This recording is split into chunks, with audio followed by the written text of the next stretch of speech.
Hello. I'm going to read to you from one of my favorite books. This book is called Abe's Honest Words, and the illustrator of this book is just one of my favorite people. His name's Kadir Nelson. So this has just beautiful paintings in it. So this is the cover,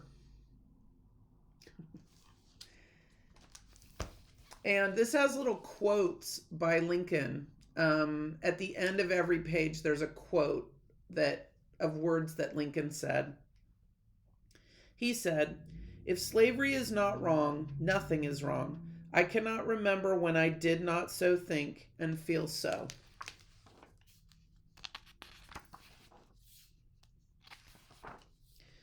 In the slave state of Kentucky, deep in the wilderness, young Abraham learned to hunt for nuts and currants and fish for trout and bass, and tend to soil and seed. He learned sorrow at age 9 when his mama died, but he found great joy with a loving stepmother who encouraged him to read and learn. He said, "Abraham Lincoln is my name, and with my pen I wrote the same. I wrote in both haste and speed, and left it here for fools to read."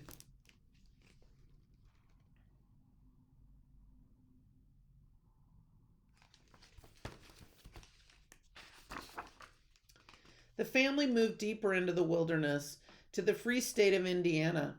Panther screams and prowling bears filled Abraham's nights with fear. He had just a mite of schooling, yet he loved words the way his papa, a master storyteller, did. He stuffed books inside his shirt, in between splitting wood and plowing. He stood in the field and read. He read some books so many times he knew whole parts by heart. He said, "The things I want to know are in books.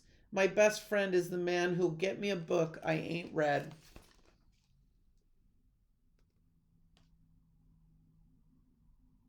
So he's read working.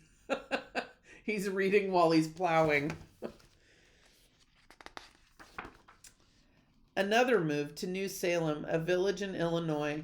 The long, lanky boy was a man now. He ferried people and goods down the Ohio and Mississippi rivers. In between the pull of the pole and the splash of the water, he listened to hunters spin tall tales of a mighty marksman, half man, half alligator, and sailors describe giant mosquitoes that could kill a man. He heard lawyers tell how they used words to gain justice for ordinary folks. He heard preachers quote from the Bible, "A house divided against itself cannot stand." He stored these different voices in his heart and wove them into his own words.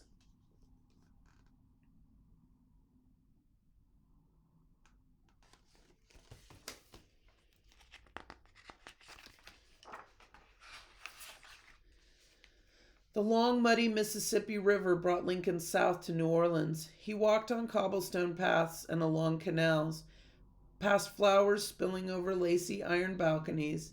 He saw men and women in fancy clothes eating fancy foods and sipping wine. French, Spanish, and English words filled his ears, but a hideous sight shattered his joy. He said, 12 Negroes chained 6 and 6 together, strung together like so many fish upon a trot line, being separated forever from their childhood, their friends, their fathers and mothers, and brothers and sisters, from their wives and children into perpetual slavery."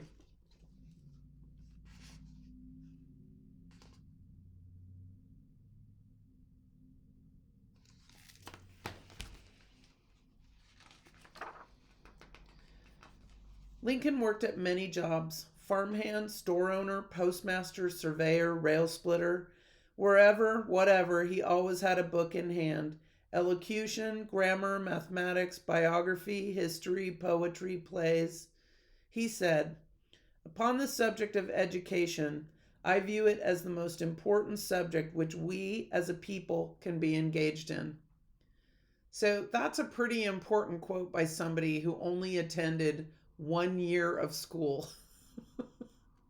So everything he learned in his life, he learned from reading. So he educated himself because he was not able to attend school. He had to help out on his father's farm. He couldn't go to school regularly, and so he taught himself everything he needed to know by reading. So I'm going to read this quote one more time because it's a pretty powerful quote by someone who completely educated himself. Upon the subject of education, I view it as the most important subject which we as a people can be engaged in. And here's the picture. I forgot to show the picture that goes with that. He's reading a book.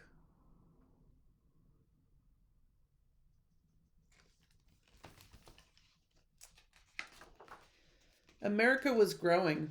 Farmers needed new waterways and railroads to ship their crops. Everyone needed better education. If he became a lawmaker, he could help people get these things. So he ran for the Illinois state legislature. He spoke in public squares and country stores and hayfields. He said, I am young and unknown to many of you. I was born and have ever remained in the most humble walks of life. I have no wealthy or popular relations to recommend me. He lost the election, but people liked what he said and how he said it.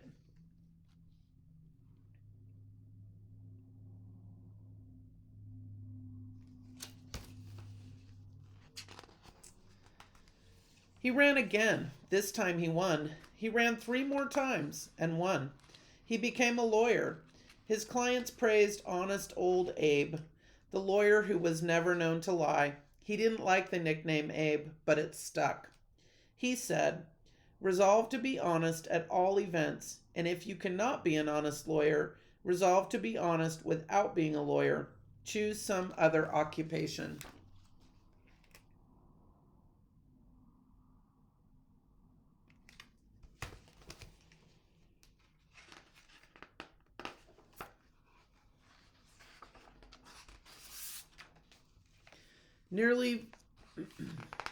Nearly 4 million black men, women, and children were enslaved in the southern states.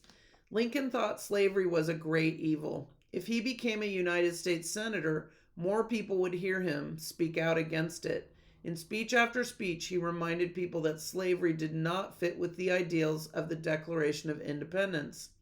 He said, as a nation, we began to declare that all men are created equal. We now practically read it, all men are created equal except Negroes. He lost the election, but again his words got much attention. People felt that he spoke from his heart.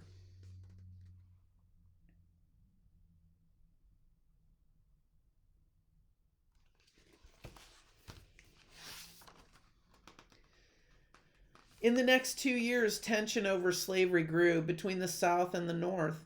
Lincoln ran for president and spoke out against this evil practice. He won the election. But a month before he took office, 7 southern states left the Union. They formed their own government with their own president. In his first inaugural address, Lincoln reminded Americans that they were one people. He said, we are not enemies, but friends. We must not be enemies. So this is the Capitol building that was being built that's behind him. And you guys probably saw the Capitol building when on January 6th, when people raided it. It's got the big dome on the top. So he was being sworn in as president in front of that building, and they were still working on it. You can see the scaffolding in the picture behind him. On April 12, 1861, Southern troops attacked Fort Sumter, a federal fort in South Carolina. Lincoln knew he had no choice now. The North had to fight the South to bring it back into the Union. He said, I hold that the union of these states is perpetual. No state can lawfully get out of the Union. Families were torn apart as husbands, fathers, and sons went off to war, many never to return. So this is Fort Sumter. When that was fired on, it started the war, the Civil War. Many Northerners worried that Lincoln did not have the skills to lead the nation in this terrible time. He's too backwoods. He's unpresidential. He tells too many silly jokes. He's had too little experience in government. He said, if I were to try to read, much less answer, all the attacks made on me, this shop might as well be closed for any other business. I do the very best I know how, the very best I can, and I mean to keep doing so until the end.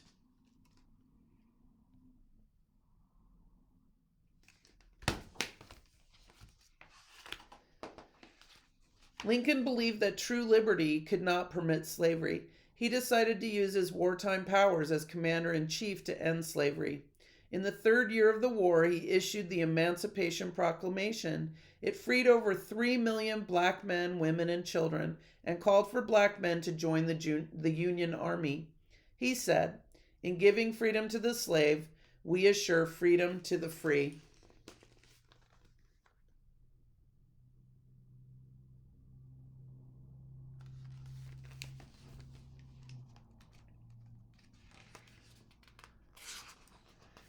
While most white Northerners opposed Lincoln's proclamation, he stood firm.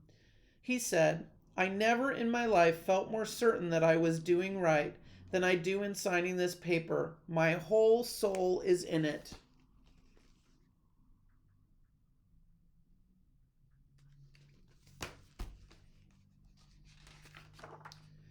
The war dragged on. Lincoln grew sadder and sadder as more Americans died.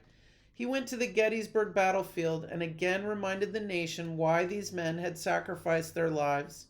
He said, "407 years ago, our fathers brought forth on this continent a new nation conceived in liberty and dedicated to the proposition that all men are created equal."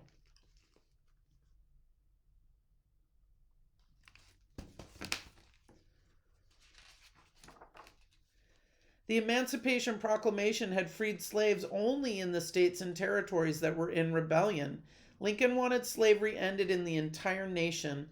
Most white lawmakers did not want this. He called them to the White House to convince them of what he knew was right.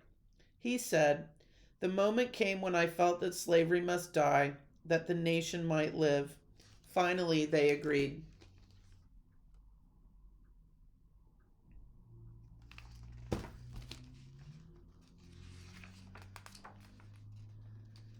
In the fourth year of the war, victory seemed close for the North, but Lincoln felt no joy. Hundreds of thousands of men on both sides had died in battle.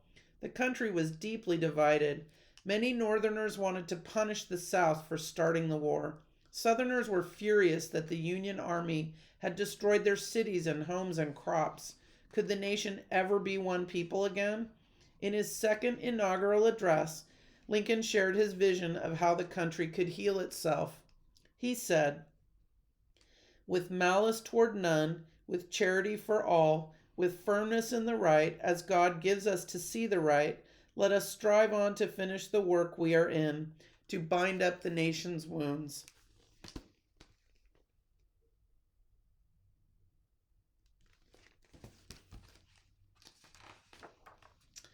The South finally surrendered. The job of healing the nation began, but Lincoln was not there to help. An assassin's bullet ended his life, but his words were there to guide those who chose to remember. He said, "It is for us the living, rather, that we here highly resolve that these dead shall not have died in vain, that this nation under God shall have a new birth of freedom, and that government of the people, by the people, for the people shall not perish from the earth."